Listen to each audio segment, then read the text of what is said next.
Okay, so it is 7 o'clock. So we wanted to go ahead and get started for this evening. So welcome everyone who's joining us from literally from around the world. So we're really honored that you're giving up some time to be with us this evening. So we are. Oh, hang on just a second. I'm hearing a lag because of the YouTube. There we go. Right, sorry about that. It was in the background.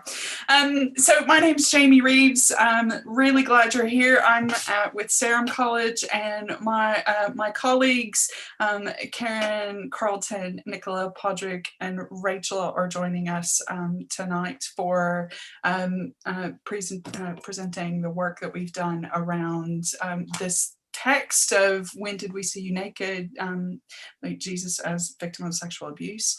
But this week we wanted to really focus on the Holy Week and the Easter event, as it were. So on behalf of all of us here and behalf of the educational institutions that we work with and are a part of and connected to, so Sarum College based at Salisbury, and then Queen's Foundation for Ecumenical Theological Education at Birmingham, both in the UK. So both institutions offer undergraduate and postgraduate study in theological education. So if you're looking to study for ordination training, or just want to work in various areas around theology or biblical studies, we would love to have you consider Queen's or Sarum. But anyway, tonight's event specifically is connected to the release of a new book. This isn't the book launch, though. This is just a reflection event that's taking place. That's a collection of chapters written by authors from around the world that take this premise and develop it according to their various theological and creative fields. So we're really proud of the book, the When Did We See You Naked? And it's just come out really this week, so it's fairly new. And so we'll be sharing the link periodically through the evening in the chat and comment functions in case you haven't yet seen it and would like to have a look. There's also a discount at the moment that ends at midnight tonight, so just so you know, it's £10 cheaper if you get it today as opposed to tomorrow. But tonight isn't a book launch. It's the SCM Press will be doing a book launch in May. So instead, us as the UK and Ireland's based contributors to the book wanted to offer tonight as a conversation and reflection event, where we'll be looking at and reflecting on the connections between the ways in which the Christian tradition enters into and commemorates this period of Jesus's life and his final days on earth, and the sexual violence and abuse that is part of that experience that's quite hidden in plain sight, that we'll talk about more as we go in the evening. Inevitably, of course, we know that this has implications for the way in which the church functions, the way things that we believe, our theological assumptions as well, and for victims and survivors as well of sexual abuse and their communities and the church as a whole. So we don't expect to answer everything tonight. We do hope that some of the issues that will be highlighted this evening will give you additional food for thought and help you make further connections for yourself and for your community. So as far as we're going to operate this evening, we have two audiences going on at the same time here, and there's quite a few of us that are gathering. So there's 100 of us here in Zoom, and the rest are joining us via YouTube live streaming. So just knowing that there's a little bit of a split happening, just so we're aware of that. So my colleagues Rachel and Karen will be paying attention to the chat and the question and answer session in Zoom. So the Q&A is where we really want to ask people to put their questions, and then the chat just for general chat, as it were. And then in YouTube, of course, in the comment function, if you have questions there. So we'll be collating responses and then have a discussion time kind of at the end where we'll deal with a lot of that all in one place, and we can direct questions to specific people as well. I'm going to hand over to Nicola, who's going to be co-facilitator for this evening. And Nicola, there's a few other bits that we wanted to make sure and cover before we get started. So Nicola, over to you. Thank you, Jamie. So yes, I'm Nicola Slee, based at the Queen's Foundation, and I'm delighted to be part of this evening's conversation.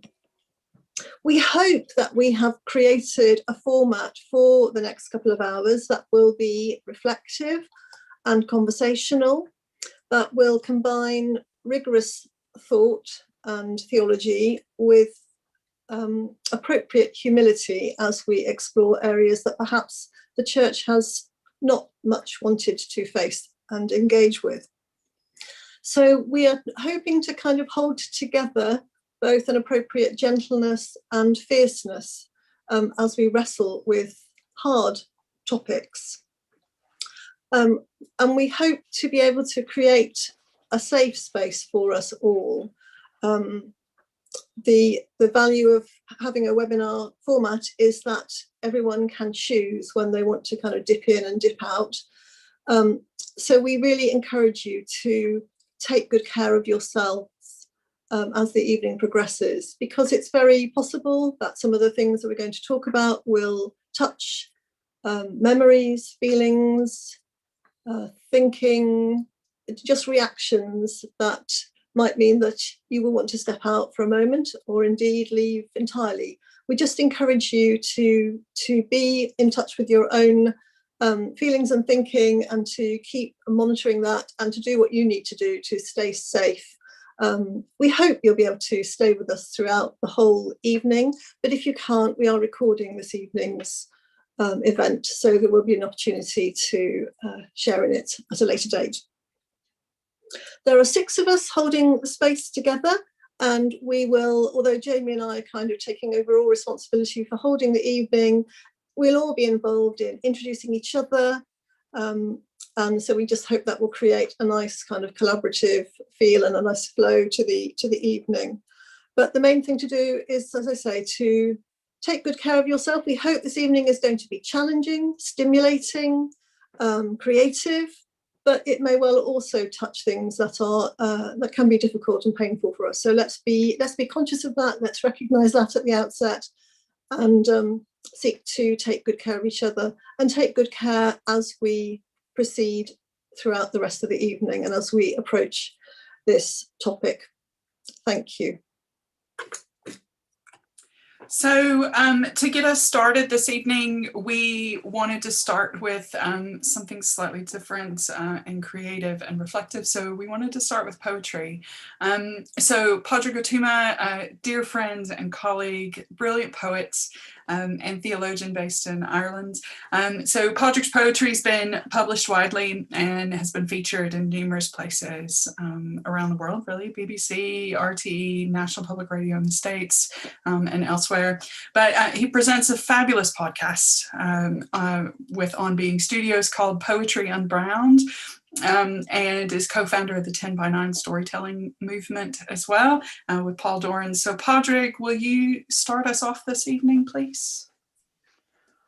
Thanks very much, Jamie and Nicola and everybody who's come. It is a great honour to have been involved in this project, and I'm really grateful to have been asked. I wrote a crown of sonnets that's included in this book. And this crown of sonnets considers the stations of the cross. And each of these sonnets has a title, something like Jesus is hung, Jesus can't believe himself, Jesus in Abu Ghraib. And they consider the experiences of people who are going through torture. And on the one hand, the project of these sonnets, by using the name Jesus, the whole idea is to use that name as some kind of a blank slate upon which the story of any life, of any experience, of any person who's going through torture can be held. And on the other hand, sometimes the story of Jesus is considered as some kind of a mirror in conversation with the world today, to consider the sexuality of Jesus of Nazareth, the body of Jesus of Nazareth, as some kind of critical conversation with what does it mean to be embodied. Technically, a sequence of 15 sonnets is called a crown of sonnets, or if you want to be very fancy, it's called a corona of sonnets, which did bring a certain kind of echo of the last year into this. I'm going to read 2 for you, and then I'll read some more later on. Jesus in the hands of men. To you, O Lord, I lift up my shame. Open your eyes and look, you who locked them shut for many generations. If I say my body is a temple, they burn it down. If I say my body is a river, they dam it. If I say my body is a flame, they piss on it. This is my body now, broken for nobody but me, broken by all these men whose gazes make me less than I ever could have imagined. Glory be to the hammer and the nail. Glory be to the body and the blood.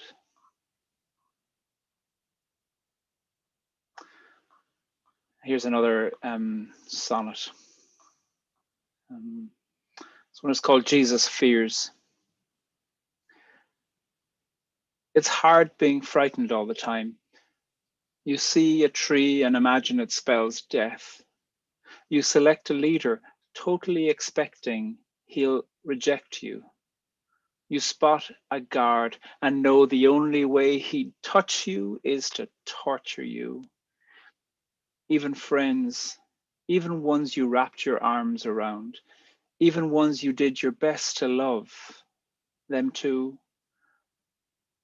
What do you do when you're abandoned? You return to songs you sang at school. There is a green hill far away. I'll read a few more of these sonnets throughout the evening, just short little pockets of poetry as the evening goes by. But now I'd like to hand you back to Jamie Reeves. You've already met her, but I wanted to take a chance to introduce her. She's a public theologian who I've known for a long time. Her research considers intersections between theology and peace and conflict, and interfaith cooperation, and memory and gender and stories. And she works as the academic development. She's the director of academic development and lecturer in theology and biblical studies at Sarum. And she did her MPhil and PhD in theology from Trinity College Dublin, which is where we got to know each other. And she has edited, alongside David Toombs and Rocio Figueroa, this book that we're here to launch tonight, or here to reflect on tonight, not to launch. So thanks very much, Jamie, for the invitation to be involved in this book, and over to you. Great, thanks very much, Padraig. So we wanted to start this evening and just kind of set the scene for why we've come together, why this book has been put together in the first place, and what are the questions that arise from which we will be reflecting for the rest of the evening. So for me, in the context of this week, it feels important to acknowledge that at the heart of this evening's reflection is perhaps what might be a quite surprising or scandalous claim for some people, that Jesus is the victim of, or was the victim of, sexual abuse. It also feels important to start with a biblical text. So texts that are so familiar to us that sometimes we just don't see things anymore, aspects that we've been looking at for years that just disappear or are hidden, as it were. And for this, I'm indebted and refer to the work that was started really with my colleague David Toombs, who's listed as a panelist here, is in the background if we wanted to direct any questions to him. But David did an article in 1999 that was titled Crucifixion, State Terror and Sexual Abuse, and was the first person, as far as we're aware, who's really done work on this. And David's co-editor with Rocio and myself for this book. But back to the biblical text. So the title, When Did We See You Naked? Is taken from Jesus' parable in Matthew 25, and where people who do or don't do to the least of these are judged accordingly. And in that, Jesus lists the hungry, the thirsty, the sick, the stranger, the prisoner, and the naked.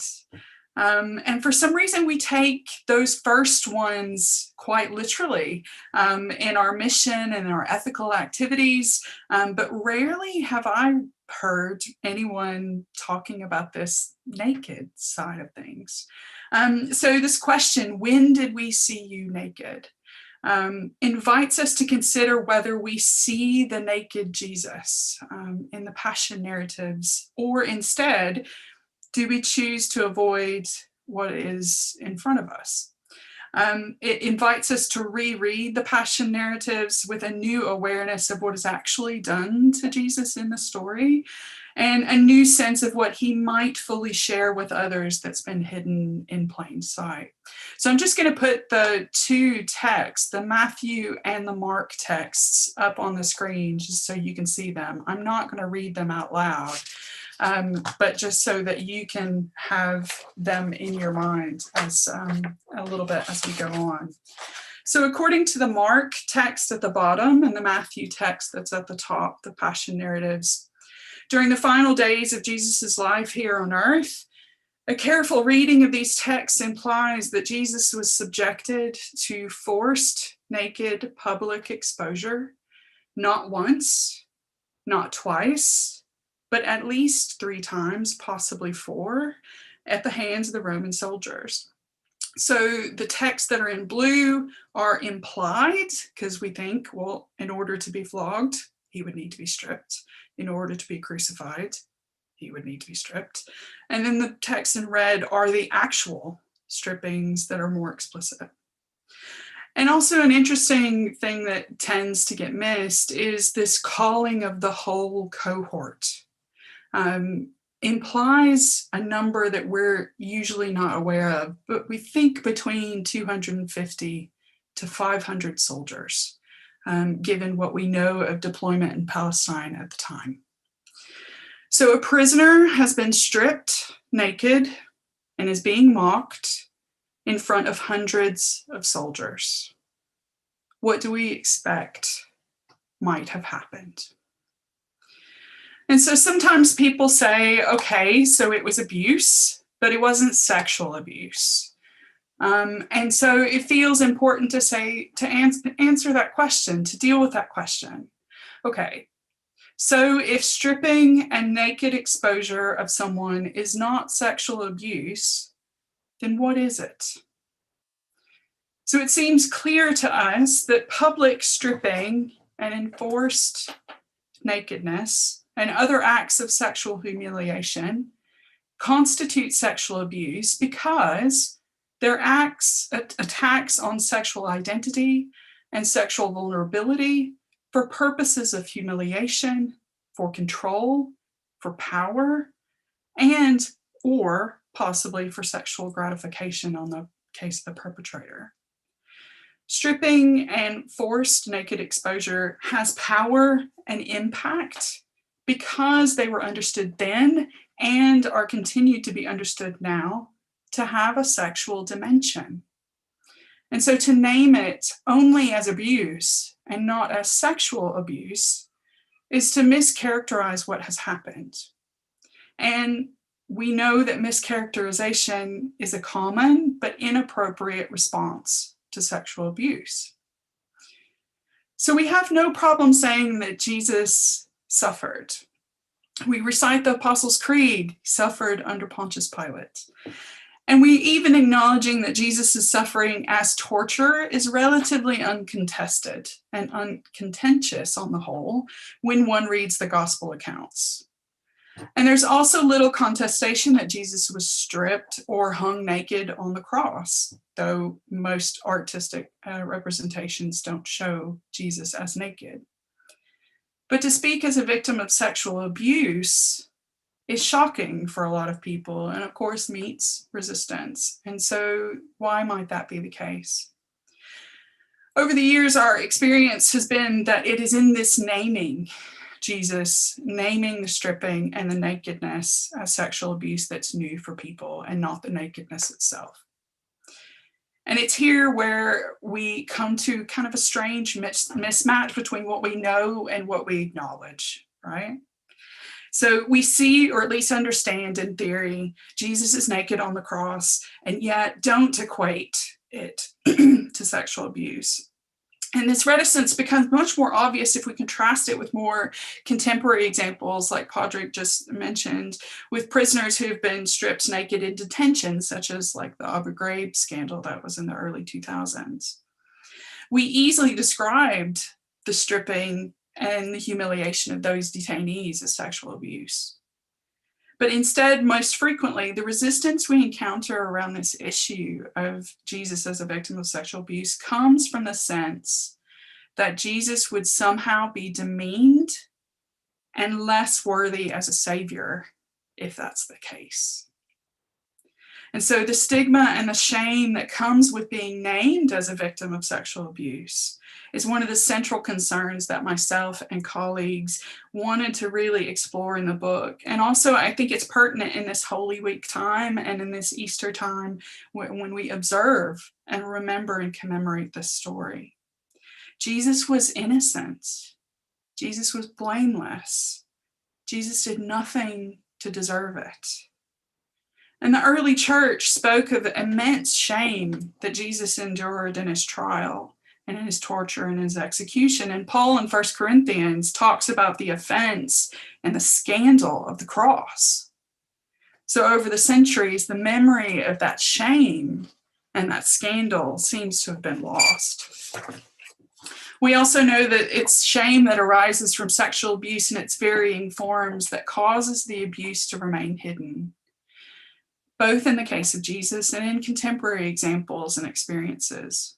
So truths that are often right there in front of us, stories that are told, lives that are shattered, and no one or only a few believe them. The truth couldn't be faced. Denial is an accepted part of the story.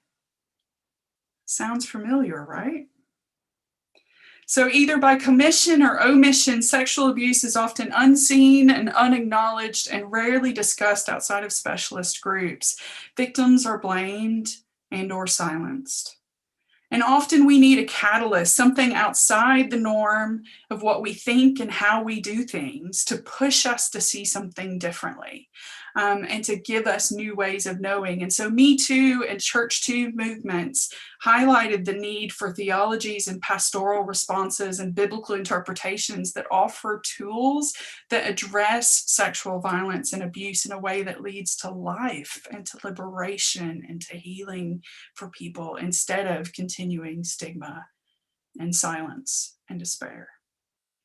So as we move into these final days of Holy Week and the rest of this evening and the Easter period, I'd like to invite us to consider the liturgies and the texts and the songs and the prayers, all of these observances we make in these days. And let us find ways to appropriately explore, acknowledge, and listen to the experience of Jesus in these texts. And then also by extension, the experiences of others, and perhaps ourselves as well, and in all times, so that what's been hidden may be brought to light. So I'm going to hand over to Carlton now. Carlton, another dear friend and colleague. So Carlton's an Anglican priest and Caribbean contextual theologian, originally from the Bahamas, but now on staff at Queen's Foundation in Birmingham, and is lecturer and teacher in mission studies and contextual theology. So Carlton's work focuses on shame and resistance and healing related to acknowledging and addressing legacies of colonialism. So Carlton, I'm going to hand over to you now, if that's okay. Thank you, Jamie. I'm going to share my screen in a moment. Are we good? I want to begin with a similar kind of warning that this is harrowing stuff that might trigger us. And my chapter in the book is entitled Conceal to Reveal, Reflections on Sexual Violence and Theological Discourses in the African Caribbean, where I'm from, where I know best. And that was not easy writing. In fact, it was harrowing for me. But I'm privileged to be part of the work that I believe is quite groundbreaking. And I want to thank Jamie and David and Rocio for letting the African Caribbean speak. We have so much to say. We have been crucified and we refuse to stay in the tomb. We rise. And if there were ever a region that knew what it meant to be raped, castrated, assaulted, dismissed, traumatized, silenced, literally, socially, culturally, politically, spiritually, and theologically, it's that one. We were the people who were transported mainly from West Africa to the Caribbean, or the British West Indies, if you prefer that term, and their descendants in that enterprise called African enslavement. In the chapter, I interrogate the silence around nakedness, the idea of seeing and not seeing, so commonplace within the practices of Christianity and our problematic issues around sex and sexuality, the body, and especially the Black body, that come to the forefront constantly, but always ends in silence, especially within our practices of the church. So let me take you to what we may know very well. This is Holy Week. Every Friday, we would probably in some shape or form have Stations of the Cross, culminating in a last one on Good Friday. This one, just a cursory search on the internet, and Manchester, the honors goes to you. This is a PDF from the Diocese of Manchester here in the UK. So the priest says, and this is the 10th station, consider how Jesus was violently stripped of his clothes by his executioners. The inner garments adhered to his lacerated flesh, and the soldiers tore them off so roughly that the skin came with them. Have pity for your Savior, so cruelly treated, and tell him. And so we all kneel, and we all chime in. My innocent Jesus, by the torment you suffered in being stripped of your garments, help me to strip myself of my attachment for the things of earth, that I may place all my love in you who are so worthy of my love. I love you, O Jesus, with all my heart. I am sorry for ever having offended you. Never let me offend you again. Grant that I may love you always, and then do with me as you will. And here we are in Holy Week.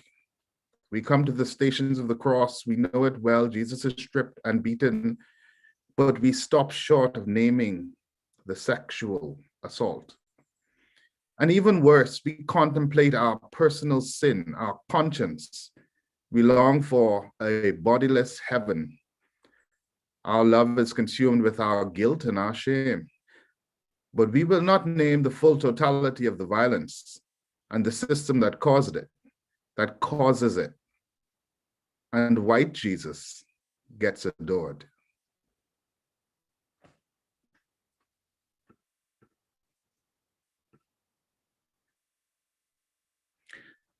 Black theology, or Caribbean theology, insists that we see in this moment of Jesus's passion, and that we see it in its fullness. To not see is to perpetrate the system that caused it in the first place. James Cone reminds us that there is an immediate link between the cross and the lynching tree. Both are forms of extrajudicial punishment and execution. Both are forms of spectacle torture. Both are devices used by the dominating power to enforce its grip on power. Both are sadistic. Both add shame and pain as a way to heighten terror. Both suspend the victim above the ground to enhance display. I have two pictures. I have some pictures on my screen, and they're not easy for us to look at. So on our right-hand side, we have pictures of a lynching. And then we have the picture of a grieving woman. But for the one above, what if I say that these were both Christians, the one hanging and the ones below? And the question must be asked, what kind of Christianity are we witnessing? I don't know if you've ever seen Silent Tears. This seems a good example of it. A pain that cannot be named. Or for Colson's statue that for us here in the UK watching, could there be a reason why the statue was toppled into the canal? Is there a silent history of rage, an unresolved trauma that we will not see?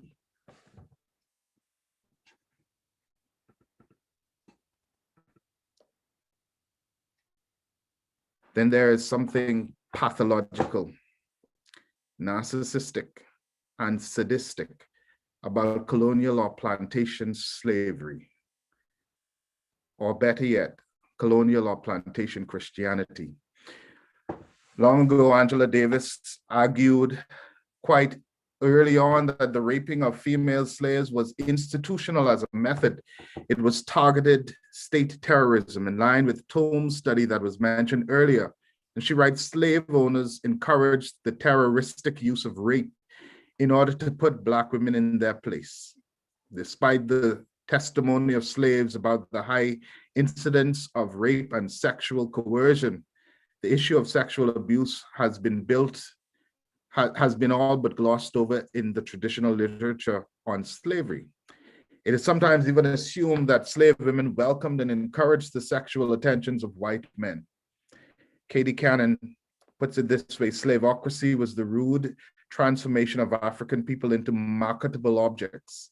Slaves were rightless and lacking in responsibility. Slave women were answerable with their bodies to the sexual causalness of stock breeding with Black men and to the sexual whims and advances of white men. Being both slave and female, the Black woman survived wanton misuse and abuse.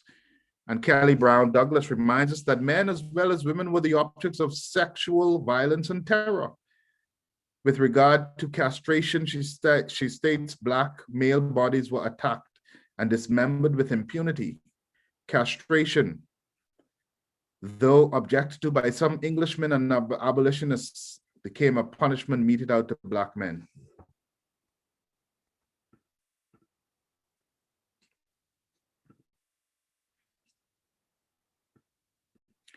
We are Christians. We are the church. We inherited the faith, and we do the Stations of the Cross.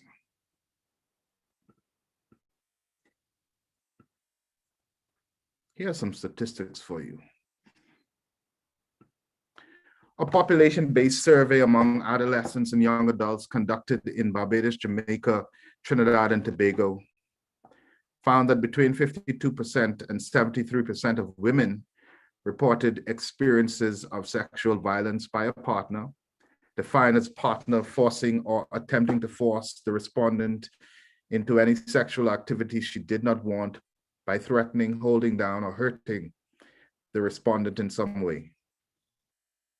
And that's just those who participated in the research survey.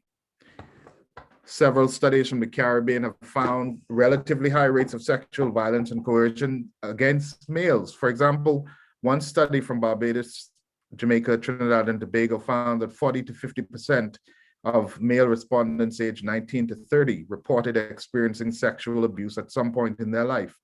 Another study found that nearly 10% of adolescent male reported sexual abuse, defined as when someone in your family or someone else touches you in a place you did not want to be touched, or does something sexually which they shouldn't have done to you, or forced you to touch them sexually or have sex with them.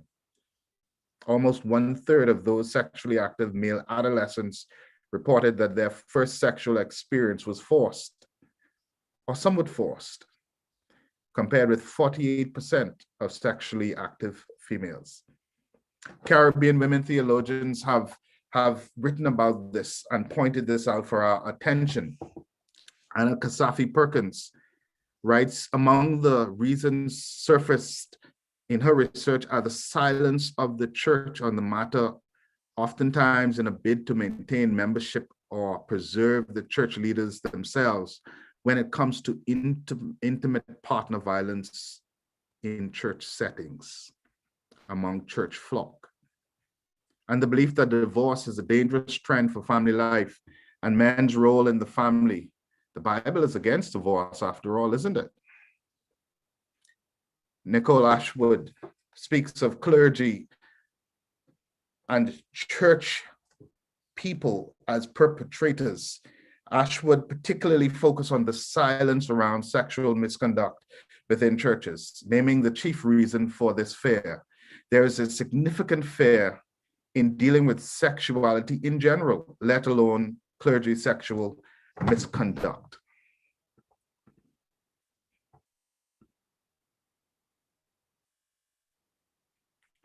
Whilst plantation society was managed through violence and oppression in every possible way, slaves had to survive through secrecy, subversion, and cunning.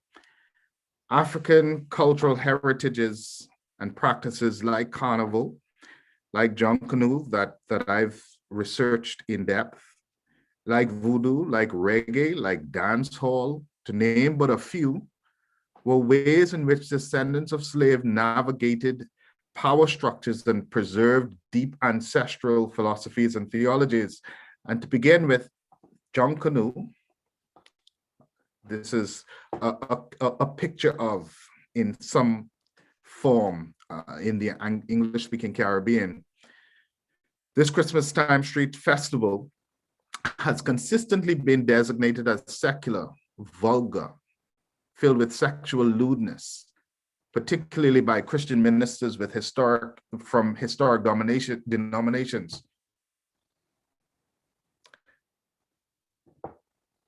But let's look at Bob Marley's words as Bob Marley critiques, and I wish I could sing this for you, but I want you to go and look it up. Bob Marley, Babylon System.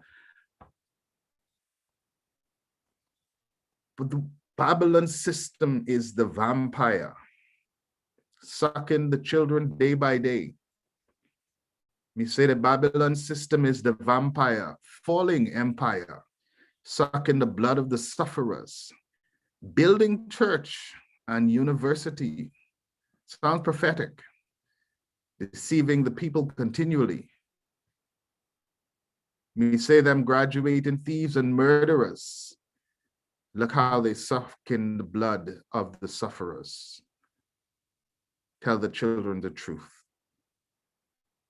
And he begins with, we refuse to be what you wanted us to be.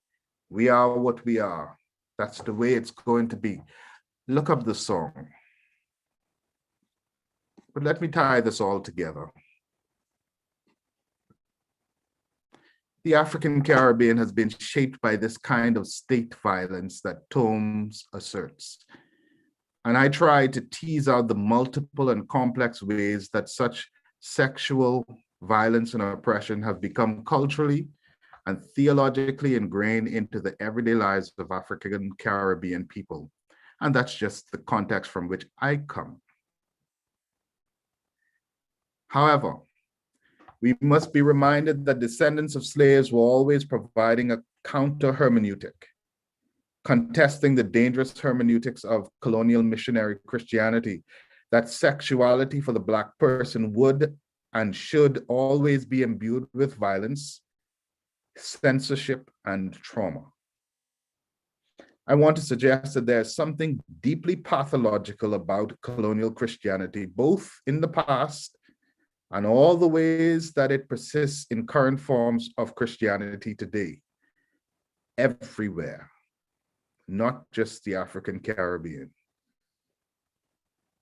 I want to submit that this not seeing, this silence, is simultaneously a psychological, theological, and liturgical device. We do not see because we do not want to see. We do not want to see because we have been trained not to see. We've been trained not to see because seeing is traumatic. And to truly see, as painful as it is the beginning of healing. I'm going to hand over to Nicola. Nicola, who is my colleague here at the Queen's Foundation, is Director of Research, Professor Nicholas Lee, here at the Queen's Foundation for Ecumenical Theological Education. She is a professor of feminist practical theology at the VU University in Amsterdam, and also a visiting professor at the University of Chester. And you can Google her, you can Amazon her, and find her published works both in poetry and theology. Nicola.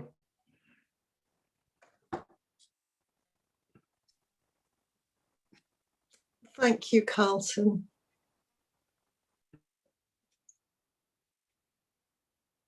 I would like to offer a, sorry, I don't need it yet, Jamie, thank you.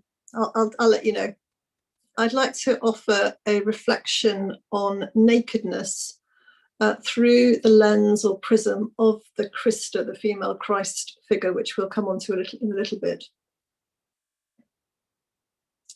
There are different kinds of nakedness, and nakedness can also mean many different things. There is the nakedness of the body, there is the nakedness of the soul, there is the nakedness of a newborn baby, and the nakedness of a dead body. There is the nakedness of being stripped forcefully by others, and there is the nakedness of choosing to undress for the delight or comfort of another. There is the nakedness that appears as beautiful in a body that has suffered untold violation. There is the nakedness that may be deemed ugly in a body that knows its own dignity and is not ashamed.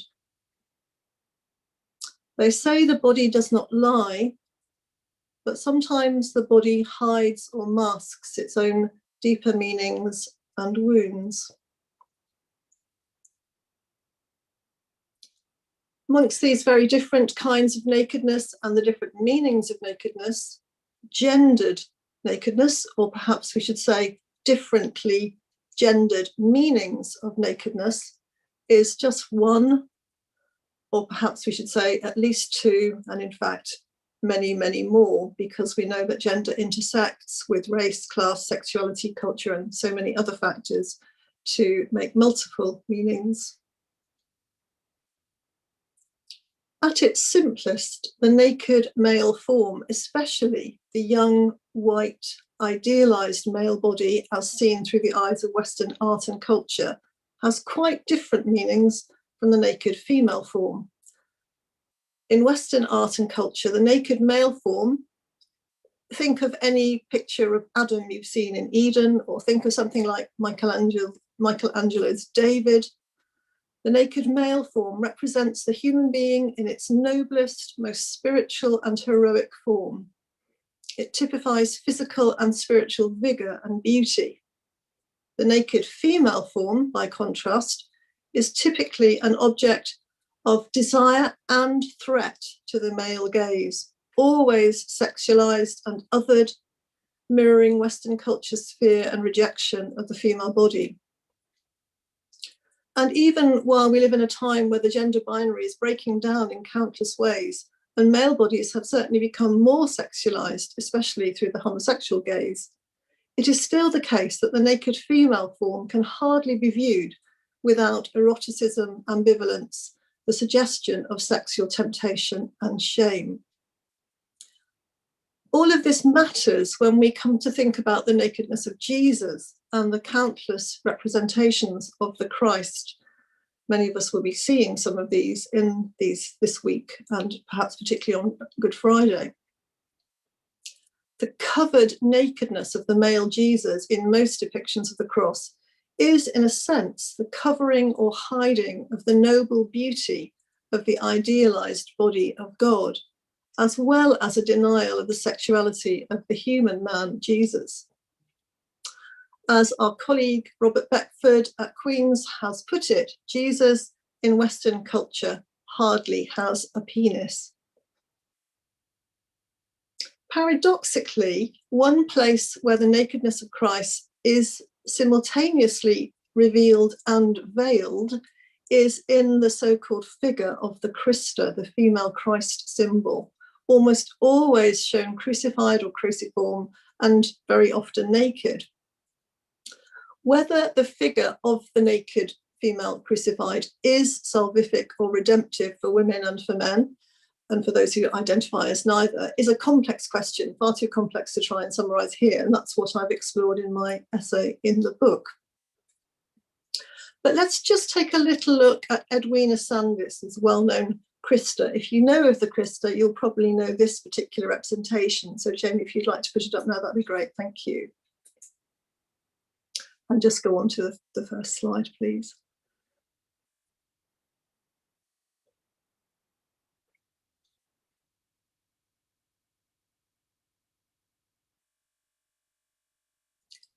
When we see, so here we have Edwina Sandys' Christa, which was originally displayed in the Cathedral of St. John the Divine in New York back in the 80s, and after huge controversy was taken down quite quickly, and since 2017 has been reinstalled in the cathedral in one of the huge side chapels, the Chapel of St. Saviour. When we see a naked crucified form such as this, many different meanings may be present.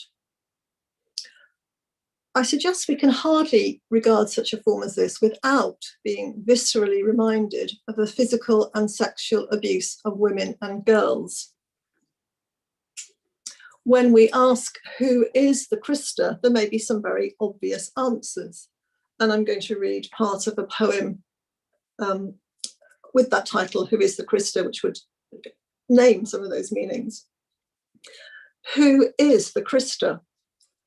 Every woman forced to have sex who didn't want it. Every girl trafficked out of her own home country, trapped in some anonymous bedsit in someone else's city, working all the hours men want to have her body. The woman you meet in the street with bruises all up her arm. Every woman who is too frightened to go out alone because of what has happened to her in the past or what she imagines might happen to her. The woman sleeping in the underpass in her makeshift room of cardboard who wards off the unwanted attentions from the drunk 2 streets up. The smart young graduate climbing the career ladder who can't get through the day without shooting up. The anorexic teenager starving her young body that is strange to her and she cannot seem to love. The classrooms of self-harming girls. The 9-year-old orphan caring for 3 siblings, all under 5, in a shanty town in any African city. Every street girl and boy scavenging on rubbish tips. Every child working in sweatshops making cheap t-shirts. All the women raped in war, or worse, forced to watch their daughters raped, husbands shot in front of their eyes. Women who walk 1,000 miles through a war zone, babies on their hips and children dragging along beside them, desperate to make it to a refugee camp where they might find food and shelter. Christa, our sister, have mercy. Christa, God's beloved, show us your face where we have not wanted to see it, where we resist your presence among us. Yet I also want to suggest that there is the possibility to see other, less abject meanings in the Christa, the crucified Christa, particularly where we see her here restored in her location in the cathedral, placed above the altar in the chapel against a spectacular stained glass window of multiple colours. I've long known this image of the Christa, but I'd only ever seen it in fairly bad reproductions, and it didn't mean a great deal to me until I saw it for real in the flesh, so to speak, on a visit to the cathedral in February 2017. And it had an enormous impact on me then. And I want to read a second poem which describes that, or something of that impact. It's called On Seeing Edwina Sandys Christa. She is here at last over the altar. This body I have known all my life, but did not receive till now. The strange beauty of her dark, muscular form, her shadowed, lowered face. She hangs solid as any human body, her bronze form glinting in light from the February sky. The pilgrims come and go, kneeling before her or sitting long in her presence. Suspended, wide open body of woman given for us. She is the one raised, reviled, rejected, risen among us. She will never cease her witness within and beyond us. The Mass that is only just beginning will never have an ending. At last we may go in peace. I don't want to suggest that either of these two readings of the Crucified Christa is final or definitive. Yet we have seen, and we do see, the Christ naked here and in millions of other images and representations of the naked female form, whether that form is splayed open in pornographic display or discreetly covered in tasteful forms on the catwalk or in glossy magazines. Can we but recognise it? The Christa has been parading her nakedness among us in countless disguises. Maybe she can help us face and address the sexual and physical violation of Jesus and of millions of women, children, and men in our world. Maybe she could journey with us this Holy Week. Maybe she could help us collectively find our way to Easter. I pray it could be so.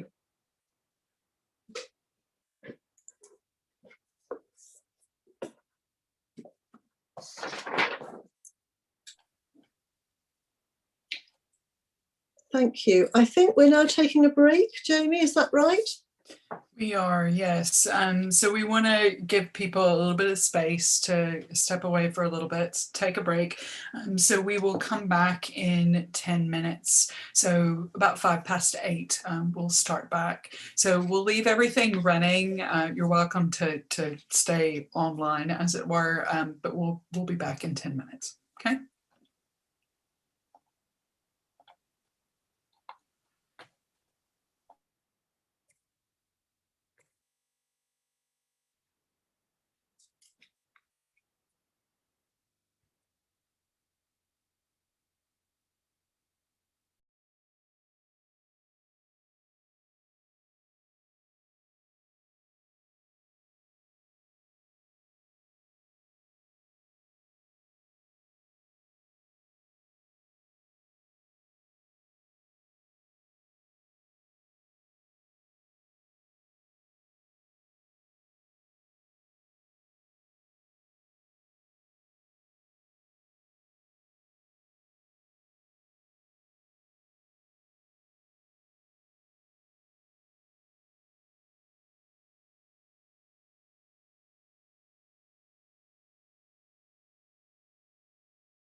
Right. Okay. So let me unpause the recording. There we go. So we're back after a quick break. So we hope everybody's faring well. And we're keeping track of the questions and the comments that are coming in via both Zoom and YouTube. So thanks very much for what people have put in thus far, and we'll respond to those at the end. As a reminder too, remember if you are on Zoom, post if you have a question, it helps us to keep track of them in the Q&A section there. Otherwise, comments and chat are obviously fine. And if you you can also upvote. So if you have the same question that someone else might have asked, you can click a little thumbs, and so that helps as well. Same process in YouTube as putting a comment there too.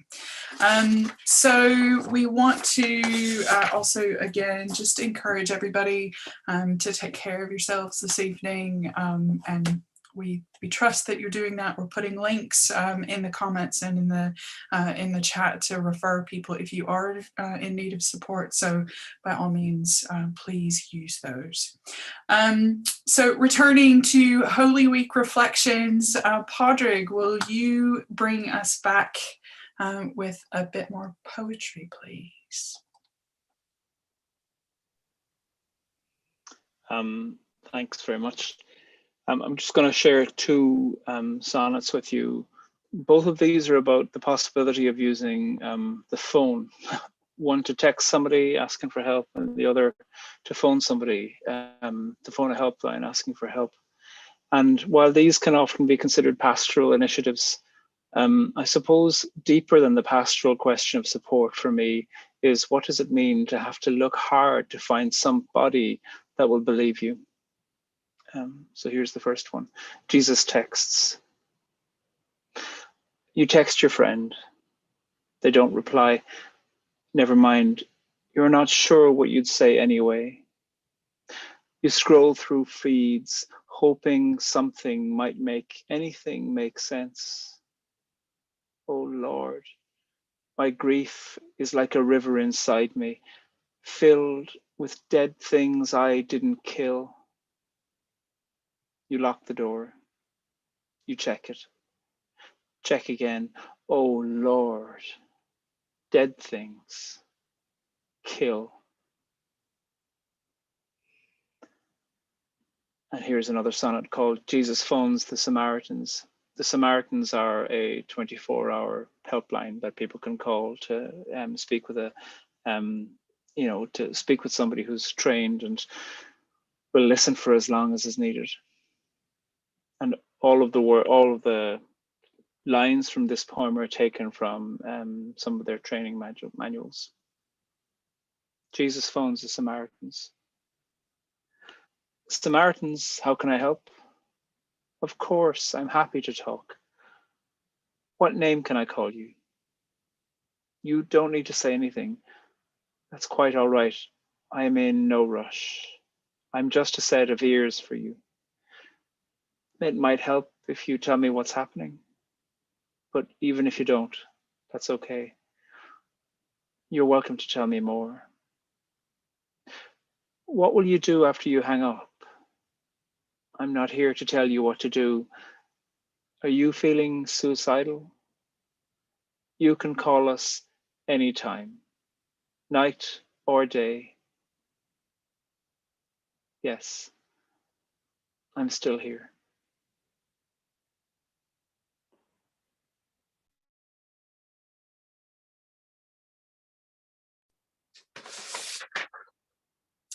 Thank you, Padraig. And it's now my pleasure to introduce my colleague, Rachel Starr, who is the Director of Studies for Undergraduate Programmes at Queen's, and a biblical scholar as well as a theologian who is publishing a very interesting wide range of publications, amongst which her doctoral research, Reimagining Theologies of Marriage in Context of Domestic Violence When Salvation is Survival, as well as co-authoring the SCM Study Guide, Biblical Hermeneutics. So Rachel, over to you. Thank you, Nicola. In chapters 11 and 12 of Mark's Gospel, we find Jesus in discussion with a number of groups and individuals, some stepping confidently into the centre of the crowd, and others speaking, whispering even from the margins. To me, these series of conversations feel a bit of an interruption to the Passion narrative, especially so for Mark, a Gospel writer usually keen to rush forward breathlessly from one and to the next. But it seems to me that we might benefit from slowing down and spending more time with the questions of Holy Week, and in the process being less willing to accept the neat answers that we have been given about Jesus's death. So why does Mark slow the narrative down at this point in the story, somewhere between the overturned tables of the temple and midnight struggles in prayer and protest within the garden? By staying with the questions asked of and by Jesus, we get a glimpse into the dynamics of power, need, and desire, which form the context for Jesus's arrest and execution. In these frank exchanges with scholars and strangers, Jesus bears witness. He reveals the cost of adherence to wealth, power, and piety rather than truth and justice.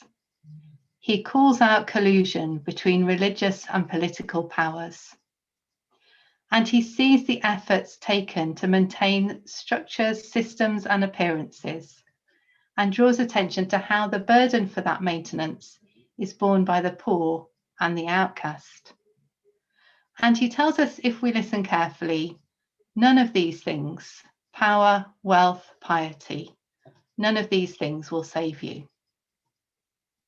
Such truth-telling is risky, as the events of Holy Week demonstrate. My chapter in this collection employs the help of fictional detective Veronica Mars to read the Crucifixion narrative. A bit of a jump, but we'll explore that together. In my experience, feminist research is a form of investigative journalism or detective work, in that it seeks to uncover the causes of violence and oppression and to confront them.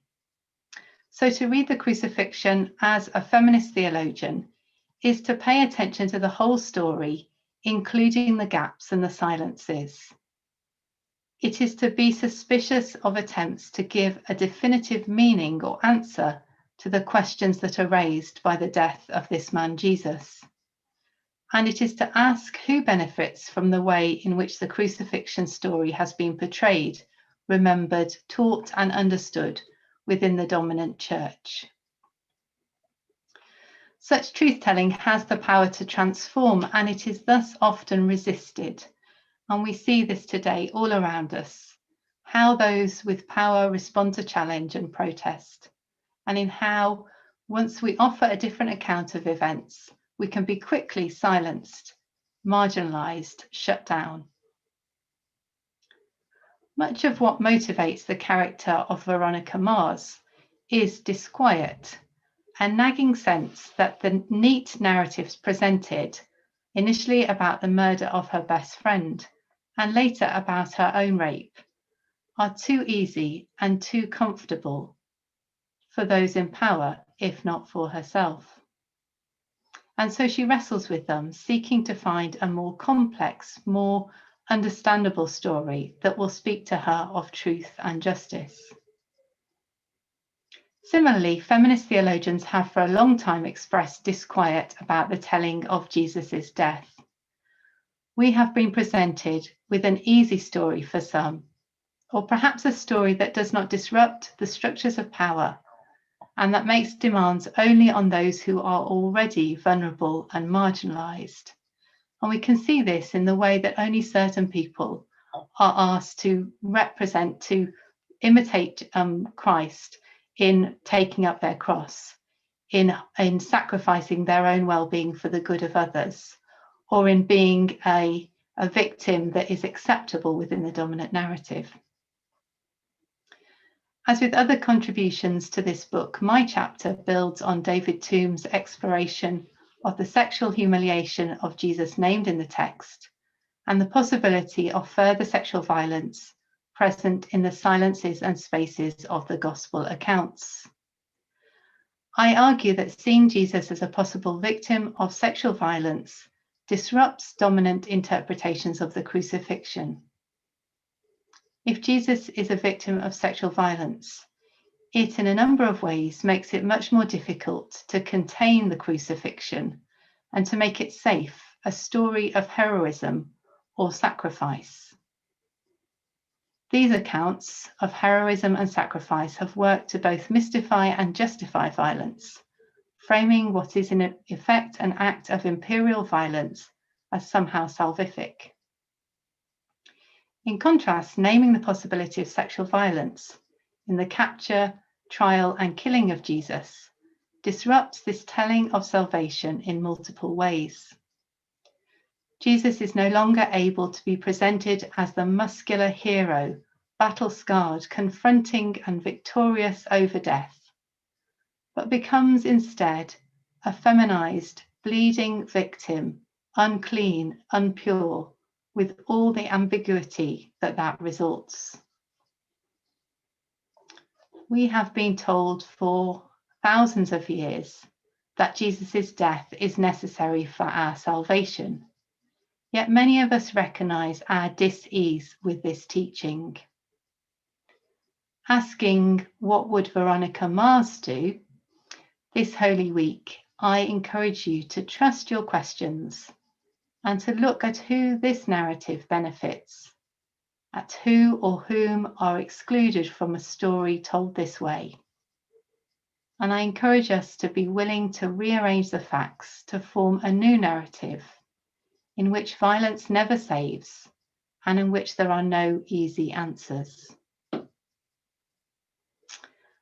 And I'm going to now hand over to Karen O'Donnell, who is coordinator of the Centre for Contemporary Spirituality at Sarum College, and whose research engages in creative, imaginative ways with trauma, with embodiment, with faith and spiritual practices.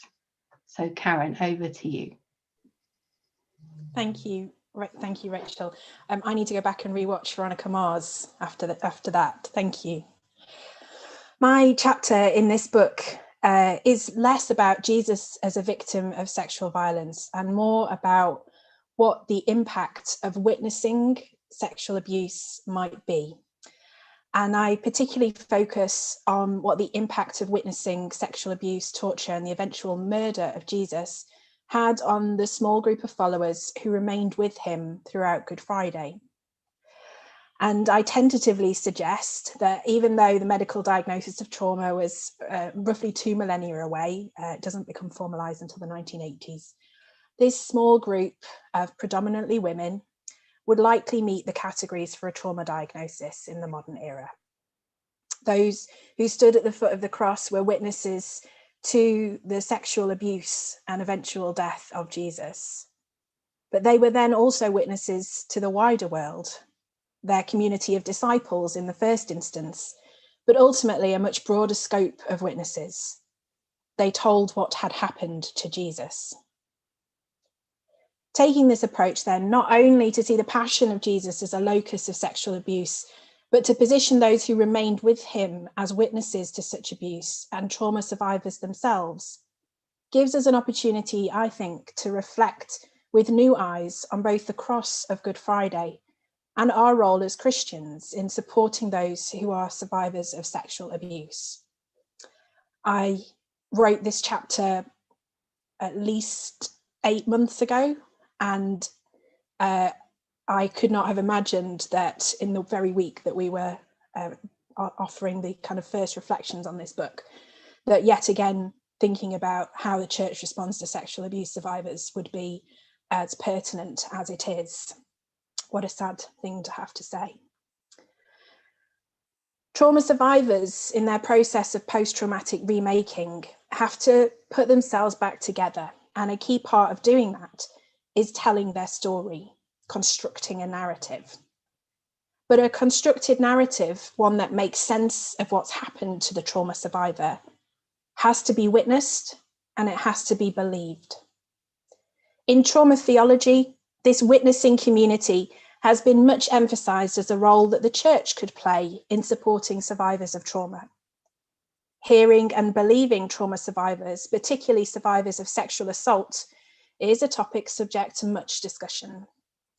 Since the explosion of the Me Too movement in 2017, hearing and believing survivors of sexual trauma has been the subject of much debate. At one end of the spectrum is the due process approach, which doesn't believe a survivor's testimony without corroboration, of which there is often very little in cases of sexual assault. And further arguments are then often made against the reliability of trauma survivors' memories. I'm kind of skating the surfaces here, but in the chapter, I explore what that looks like for the group of people that stay at the foot of the cross and how their experiences mirror the experiences of people who are sexually abused and sexually assaulted in the present day. So on the one side, we've got this due process approach to sexual abuse, but on the other side, we've got the Believe Women approach. The hashtag Believe Women rose to prominence at the time of the hearings for Brett Kavanaugh's nomination to the US Supreme Court. In those hearings, Christine Blasey Ford testified that Kavanaugh had sexually assaulted her, but she was not believed. The hashtag was meant to indicate that false allegations of sexual assault are far less common than true allegations, and that no victim facing the kind of backlash that Blasey Ford experienced makes such allegations lightly. Nor do we publish this book lightly. Contemporary culture has begun to take the idea of witnessing to trauma as an essential part of post-traumatic remaking seriously. So a recent Netflix series called Unbelievable explored these issues with great sensitivity, reflecting powerfully on what it means to be believed as a trauma survivor, and the connections between belief, gender, and socioeconomic power. Similarly, the podcast Believed explores the case of the Olympic gymnastics doctor Larry Nassar, who abused hundreds of women and girls for decades, and the significance for these women and girls of being believed for their own post-traumatic remaking. More than just solidarity between Jesus and ourselves, the humiliation, sexual abuse, torture, and death of Jesus calls us to witness, recognizing those who stood at the foot of the cross and both witnessed and subsequently witnessed to these events. As survivors of trauma themselves, we see the vital role that witnessing plays in post-traumatic remaking. To witness is an active, ethical response to the trauma survivor. It's not merely a passive nod of the head. Part of what I explore in this chapter is the problem of solidarity and the way in which often when we look at the cross, our easy response is to say, there is Jesus who suffers with me. And I unpack in this chapter some of the problems I have with that narrative that's primarily around the so what question. What changes as a result of recognizing Jesus as one who suffers with us? It's not enough to just claim solidarity if there is an ethical, active response as well. Being witnessed is therefore imperative to survival. So what might it mean then for us as contemporary Christians to witness the violent torture, sexual abuse, and death of Jesus, from our perspective at the foot of the cross, both as ones who are heirs to a cultural and religious inheritance that bears the memory of this event within it, but also, and particularly in Holy Week, as people who read and perform and experience this narrative through the biblical texts and through the church's liturgies. What might it mean to take seriously both the possibility of Jesus's own sexual abuse as part of his crucifixion, alongside the possibility that those who witnessed his death were also traumatized by what they saw? My response to this was to write a Eucharistic liturgy for sexual abuse survivors. And my disclaimer is that I'm not an Anglican priest, I'm not a priest of any sort. So I've written a liturgy and I have yet to see it put into practice. And I would absolutely love to hear from anyone who wanted to have a go at it. But I thought I would share some of it with you this evening. So, just a couple of images here. I wanted just to particularly draw your attention to this one here on the left, which is from Colin McMahon's Stations of the Cross. McMahon's a New Zealand artist who designed these beautiful Stations of the Cross that are on display in Auckland. And this is the 12th station, which is the death of Jesus. And I found this particularly profound because of the darkness that surrounds the cross. And as I was reflecting on those who survive and witness at the foot of the cross, I found this darkness with such a contrast to the vertical line of the cross to be something that really stuck with me as I was writing. But let me take you into what I've entitled my quite feminist Eucharistic liturgy for sexual abuse survivors. The Lord be with you. Lift up your hearts. Let us give thanks to the Lord our God. God of life, who breathes life-giving spirit into our bodies, who wept for Lazarus and called him out of death, who weeps for us in our sorrow. With our sisters, Dinah, Tamar, Hagar, Bathsheba, and Bilhah, we ask why you have turned your face from us in the hour of our most need. In our rage and sorrow, we wonder why you did not save us from pain and anguish, why you did not rescue us. We stand with the unnamed women throughout history who know our pain and witness to our distress, and we hear you, as Lazarus did, call us out of death and into remaking. Though it pains our hearts, we give you thanks. With angels and archangels and all the company of heaven who witness to our distress, singing the hymn of your unending praise. Self-giving God, in the Eucharist we are brought near to the agony of the cross, to the torture, abuse, humiliation, and death of your dear Son Jesus. We cry out, is there any sorrow like my sorrow? And you witness our cry from the cross in love that calls us out from death. Come now, comforting Spirit, remake us whole and one body in Christ. Open our graves, loosen our tongues, release our imaginations, remake all that has been lost to us, that we need not cling to our pain, but be remade in love that is stronger than death. We then offer a blessing for the sexual assault survivor with the words, you are clean and holy already. May this water, which brings life and quenches thirst, be for you a mark of your remaking. The presider anoints the forehead of the sexual assault survivor with oil, saying, precious child, in the midst of darkness, you are loved. They then anoint their hands with oil, saying, these hands are anointed for your remaking, remembering that you have a community with you that witnesses your anguish and joins in your remaking. Be blessed, be loved, and be part of this body. I've used then a prayer by Miriam Winters, a feminist version of the Lord's Prayer. Our Mother who is within us, we celebrate your many names. Your wisdom come, your will be done, unfolding from the depths within us. Each day you give us all that we need. You remind us of our limits and we let go. You support us in our power and we act with courage. For you are the dwelling place within us, the empowerment around us, and the celebration among us, now and forever. Blessed be. And then into the peace with the words, we who have no peace and desperately seek it, turn to you, our brothers and sisters, and to you, O Mother, that you might share with us the peace that passes all understanding. And I've suggested here that we might make the sign of the peace by making eye contact or by passing a flame around from candle to candle, avoiding physical contact unless requested. And then after the celebration of the Eucharist, we have this final prayer. Ever-present God, you stand in solidarity with all those who suffer.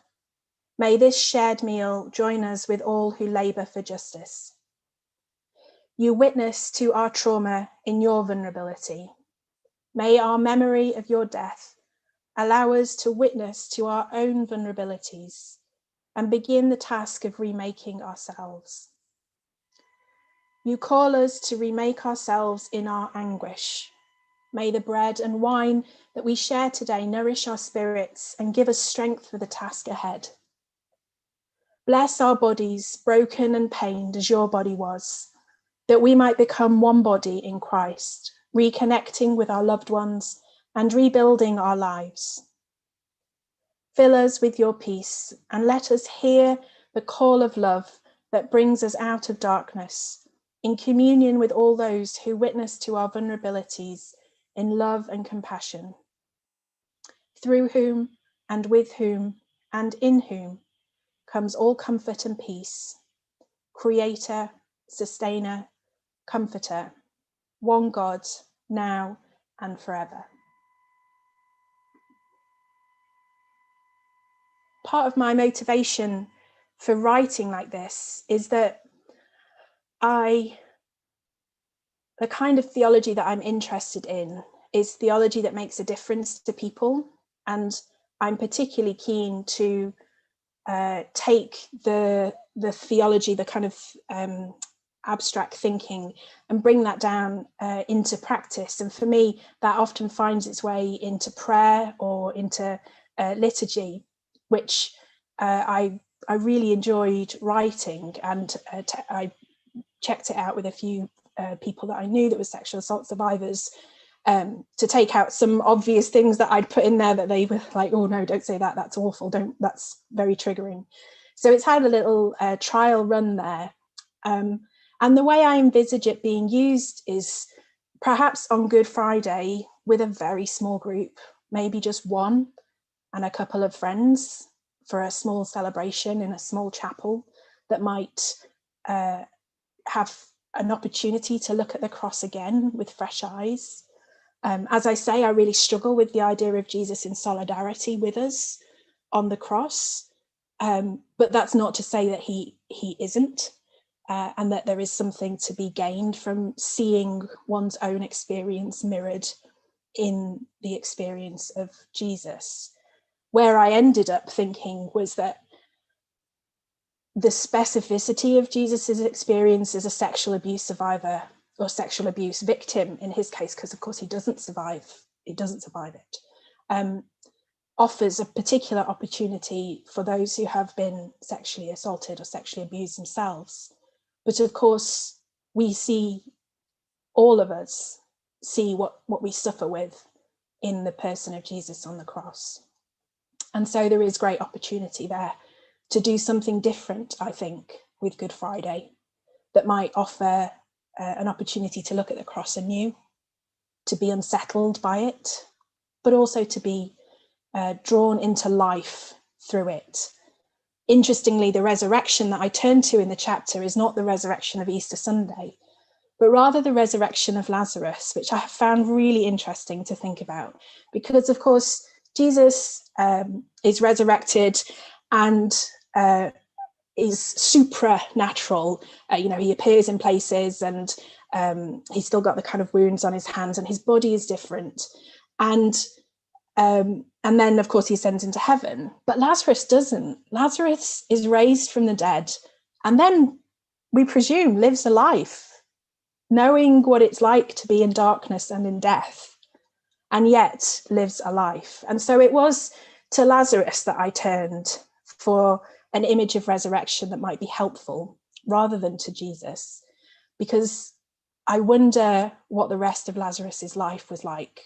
And I wonder what it was like for Lazarus to hear Jesus calling him out of darkness. And it's that voice, that calling out of darkness and into life, that I would like to see through this, this kind of Eucharistic liturgy.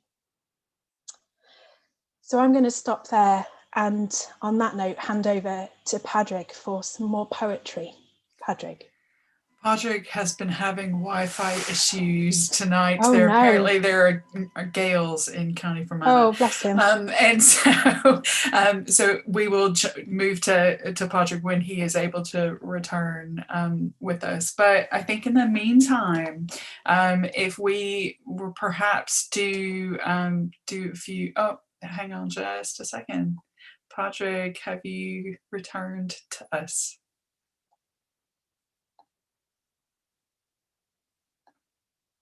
Give you some time maybe to show. There you are. Okay, so over to you, Padraig, for kind of a few final poems, if you like, before we do discussion. Thanks. My computer just crashed, so I'm going to read from the book. I have them all up here. I've got two final ones to read. This one is called Jesus Considers Pronouns. The way I should say that the last word in this is slew, the past participle of slain. But the word slew, meaning a crowd, is one of the words that has come into the English language from Irish. Slua is the Irish word for crowd or group. Jesus considers pronouns. The way he has never worked for you. She neither. The way they sounds plural, and that's just how you like it. The way them makes you feel like you belong.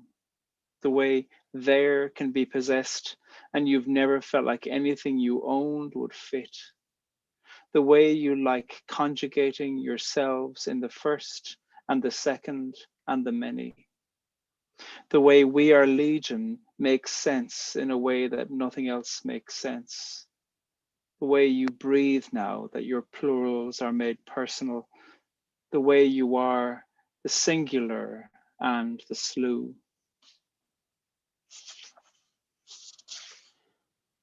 And then the last one, this picks up on some things that different people have said about the desexing of the body and the personhood of Jesus. This one's called Jesus Fantasizes.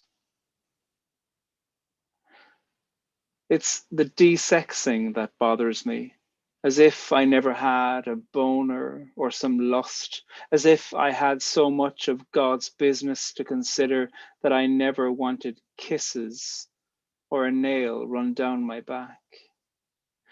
I woke every morning the way men wake every morning. I sought some comfort in some touch and thought that much could be achieved if people made more love more often. I think I'd have made a pretty average father, by which I mean okay, by which I mean I wish. I would like to age and watch my children grow. I would like to hold on to my body.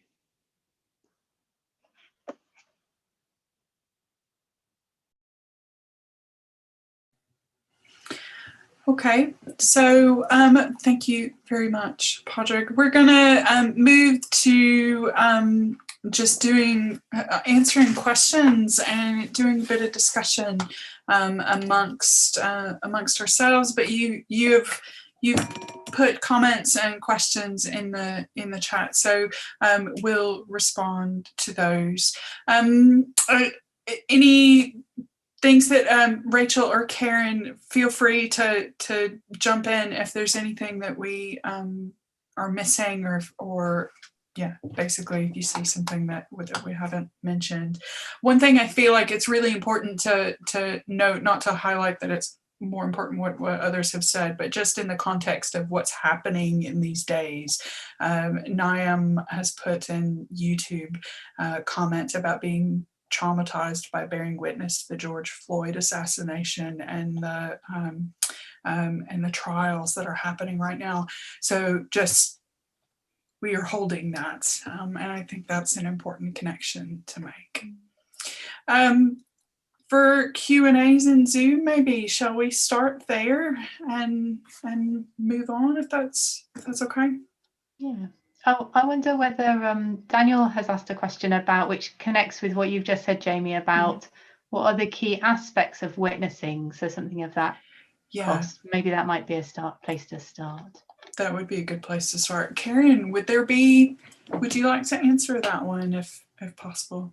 Yeah, so witnessing is long established as a kind of key part of trauma studies, so that actually the way in which trauma studies gets its foundations, gets its roots, is in a project that came out of the experience of the Holocaust, which was simply witnessing to Holocaust survivors' stories. Psychologist and philosopher Dori Laub was based at Yale, developed a project in the 1970s that was simply witnessing. And he writes very movingly about what witnessing is. It's more than listening, but he talks about it as hearing with the heart, and that as you witness to a particular story of trauma, the person who is witnessing actually helps to co-create that story. So it takes a tremendous toll. It's obviously far more than just listening, because you're involved in the creation of the trauma narrative, and it comes with a kind of ethical imperative that you don't judge, you don't question, you simply listen and believe. That's the kind of key elements of witnessing in that kind of context there. Sadly, I think we as the church as a whole are often not very good at witnessing, ironically, given that witness is part of our language. Sometimes when we listen because we want to offer a solution. And sometimes we listen because we feel like we want to say, yes, but let's talk about the resurrection. Come on, we've got a hope here. You know, Jesus can fix all this. The witnessing required in trauma, in the experience of trauma at least, is long and complex and messy and demanding of both the trauma survivor and the person that witnesses to it. Karen, sorry, Rachel, I was just going to put the name of Dori Laub in the... Okay. And I was just, Jamie, if that's okay, just kind of linking that to Faith's question about seeing that Pentecost as a kind of almost a community act of witness in a response to Peter's telling of the truth of the crucifixion, and then how the Spirit enables that witness. So I didn't know, Karen, if you wanted to say anything more on that. I haven't really considered Pentecost as a site of communal witnessing. I think in the chapter in particular, I talk about how the trauma of those that survive at the foot of the cross is never alluded to in the Gospels. So once again, we're kind of doing your the feminist kind of way of thinking about the gaps and the absences in texts, and thinking about what's absent and missing there. Some other theologians kind of speculate, particularly around things like the celebration of the Eucharist, which obviously has obvious connections to the cross now. In the early church, those connections are not so clear. So there are various theologians that kind of speculate that the reason they're not so clear is because the early church is still dealing with the death of Jesus and what happened to him. My kind of preferred answer is that the early church, the connection the early church makes with the cross is one of life, not of death. It's of new life, of rebirth, of creation. It's generative. It's not immediately connected with death, and the death associations come much later. So there are some ways of thinking through some of the New Testament narratives and what's there and what's not. But yes, I haven't ever kind of speculated on Pentecost. That's a good one.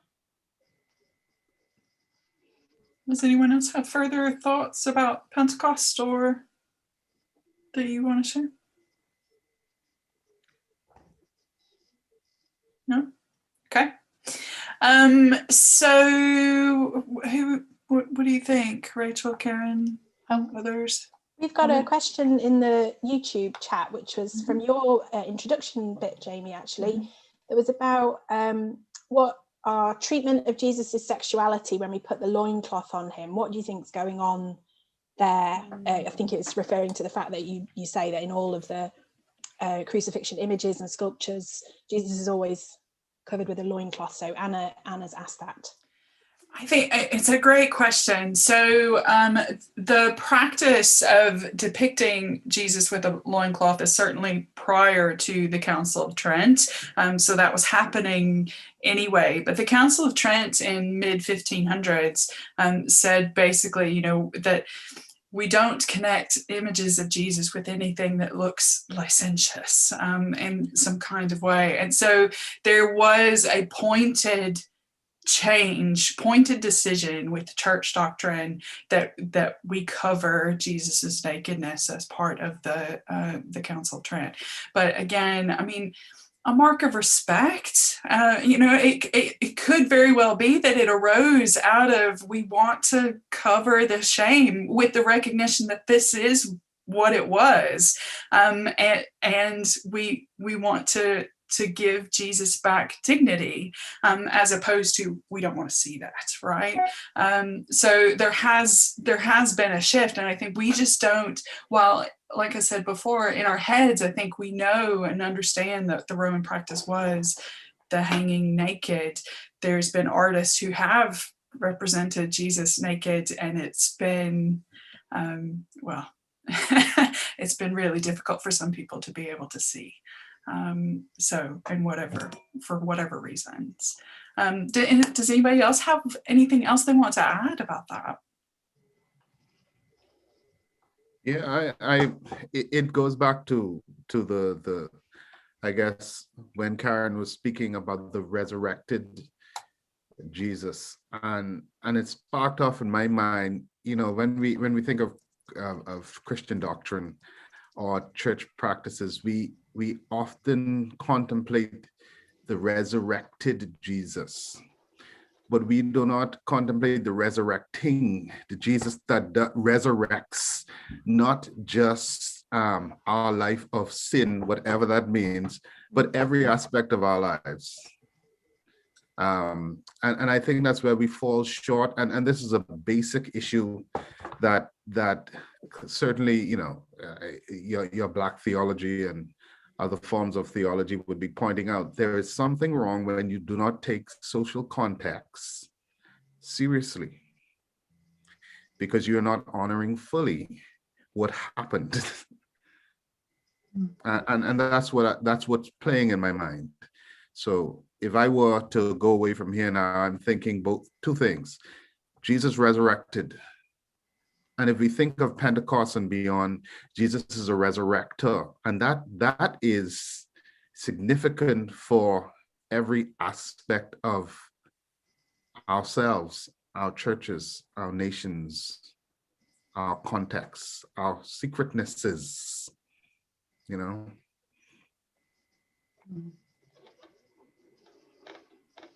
Anyone else? I mean, I think that's just if I can just build on that a little bit. I think, isn't it really interesting that in the church and in the Christian tradition, we have so many spiritual disciplines and practices around identifying with the suffering of Jesus and the cross. Why don't we have stations of the resurrection? Actually, I think, some people have created those, but they're very unusual. Or, and I did some work around the risen Christa, which some of you may know, but, asking that question, what does it mean to be a risen woman? Not just someone who identifies with the suffering of the cross. That it seems like that's a really novel question, which is bizarre, isn't it? But why is it somehow we get stuck in the place of the cross and over-identifying with the cross and not moving through it to risenness? Maybe there's something we're quite fearful of, being risen themselves. I think there might be something there. Audrey? Sorry. No, go ahead.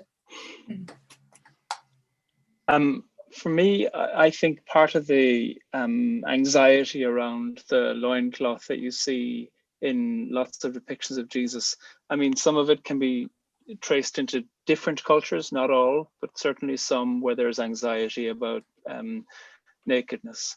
But I think that some of it too demonstrates a profound resistance in Christian imagination, in many Christian imaginations, about the reality of incarnated personhood.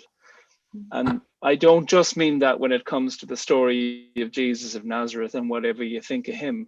I just mean that in many situations, I think that the church doesn't take the human person very seriously, and hasn't done so, by abdicating responsibility for embodiedness to an imagination of a heaven.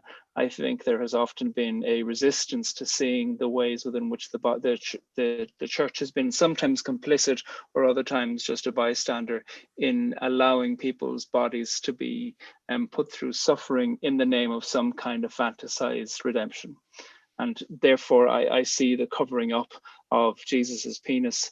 I can see, understandably, maybe there's all kinds of safe reasons for why that might be done, but it is another instance for me where I am unconvinced that Christianity has taken anybody's body very seriously, never mind Jesus's.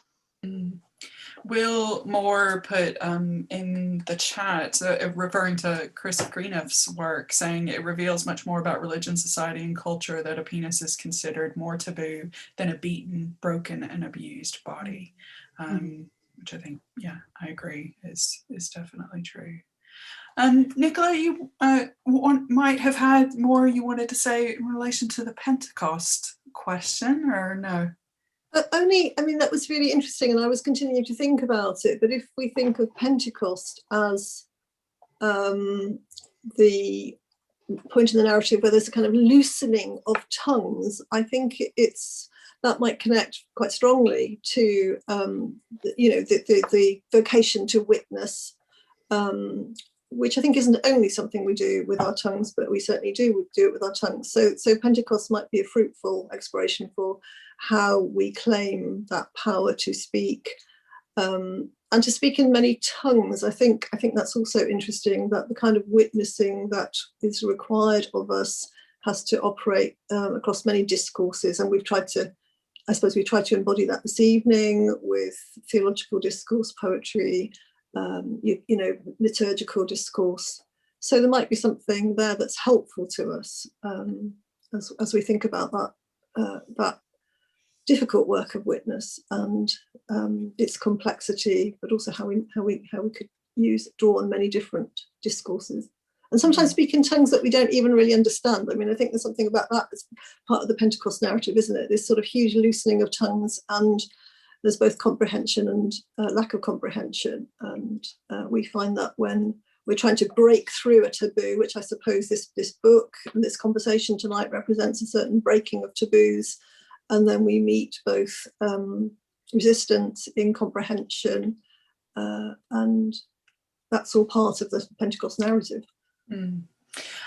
Francis made a connection earlier in a question about African cultures and the way in which taboo and nakedness was or is thought of. And it's just worth mentioning that one of the chapters in the book is by Amapula Kambaniwe around in the context of Botswana and the practice of women who are publicly stripped as a means of shame for wearing too revealing clothing. And so it's a womanist discourse that's worth making that connection. Karen, you said there are a couple of YouTube questions. There's a few more questions here at Zoom too. So yeah, I just wanted to flag up a particular question from Matt, who said that tonight's the first time he's ever heard of Jesus as a victim of sexual abuse, and it might just be the most powerful thing he's heard since becoming a Christian. And he asks about abuse within a faith setting that's often preceded by spiritual abuse, with the perpetrator placing themselves between God and victim, or God Father on earth.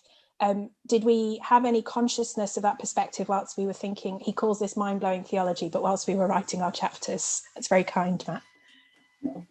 I think I'm happy to take a little punt at that one to say, yeah, that's definitely was at the forefront of my mind, particularly as I was writing liturgy, that I wanted to do justice to the experience of sexual abuse, conscious that many people experience sexual abuse within the church, and that it is people that stand in the position of presiding at the Eucharist that then often may have been the abuser as well. So that was certainly on my mind, and it was certainly why I took my liturgy in its draft form to some people that were survivors of sexual abuse to get their perspective on it as well. But yeah, any of my colleagues want to chip in? I wonder if I kind of think about the spiritual abuse, and I think, although others may strongly disagree, I think the way that we have focused on the death of Jesus as a way of gaining salvation, or the way that God works salvation through Jesus, is profoundly abusive. And I think we hold on to that so dearly within the church, but the message that we're saying is suffering and sacrifice is positive and is blessed by God, and that opens up the way for many other forms of suffering and sacrifice. So I think, it's not going to happen overnight, but I think that for me it feels essential that we break very clearly with that way of understanding the cross. Yeah. I think that makes a really good connection with two questions that are in the Zoom questions. So Angela and Brooke both are kind of asking this question about suffering as being salvific, and then alternative salvation messages. And then Brooke is saying, how do we make sure we don't sacralize sexual suffering in this? And I think that's all connected, is that how do we think about can we continue to think of suffering as being redemptive? That's something that's been I've been a journey on in my own faith. I recommend those who know me know there's a book by Rita Nakashima Brock and Rebecca Ann Parker called Proverbs of Ashes: Violence, Redemptive Suffering, and the Search for What Saves Us. And it's just so powerful because it's based in two stories: a Vietnam War veteran coming back dealing with PTSD, and experience of childhood sexual abuse. And so how do we take the violence that people experience seriously, and then make meaning from that doesn't sacralize it, that doesn't say this is what you need to do in order to be saved. That just feels really irresponsible, toxic, abusive to me now, as a result of that. So yeah, I'd like to add to that, because certainly, this has been on my mind for a long time, and it's the question of who gets to decide doctrine, who gets to interpret what we have inherited as scripture and make doctrines from it. And is there space for an ongoing reading that has other views? And certainly, if you were dragged on a slave ship, beaten, tortured, raped, and forced to learn Christianity, you wouldn't see the text in the same way. And within the African Caribbean, you have this constant rebellion against inherited colonial discourse. And it was so strong, it was criminalized, it was stigmatized, and pushed right outside of the church. And there is still this ongoing battle until it goes off into silence. And this is the problem.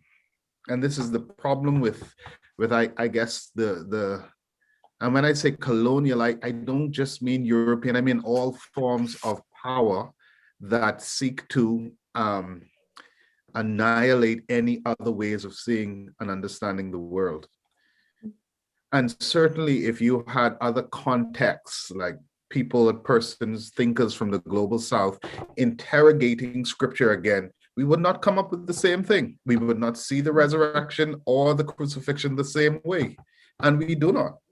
And certainly within womanist traditions, womanism within the African American context, there is a rejection of many aspects of how we see the cross. Why even for the cross, which is just like the lynching tree, why not hang on to Jesus's resurrection. Isn't that the point? And this is the argument they make. And how can you, let me give you a very explicit example. When your son has been gunned down by the system, where's Jesus in that?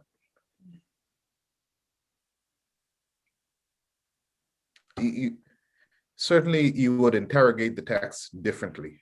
And I hope that there's space for us to do simply that. That's it. Simply that. Look at it differently.